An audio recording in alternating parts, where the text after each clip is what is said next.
আজকে যে রোহিঙ্গা ক্যাম্পে যেটা হচ্ছে সেটা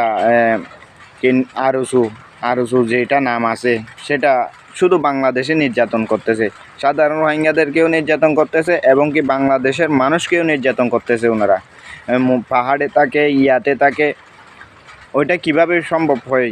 ওইটাকে ওনাদেরকে সাপোর্ট করে বাংলাদেশের বিবিএম পুলিশ। আমাদের উদ্দেশ্য হচ্ছে রোহিঙ্গাদেরকে ওনাদের দেশে পাঠাই দেওয়া। তাহলে আমাদেরকে সাপোর্ট করতে হবে কাকে? সাপোর্ট করতে হবে ওইখানে মায়ানমারে যারা যুদ্ধ করতেছে তাদেরকে সাপোর্ট করতে হবে। মায়ানমারে যারা যুদ্ধ করতেছে তাদেরকে সাপোর্ট করতে হবে। এইখানে বাংলাদেশের ক্যাম্পে যারা যুদ্ধ করতেছে তাদেরকে না। তাদেরকে কেন সাপোর্ট করবেন?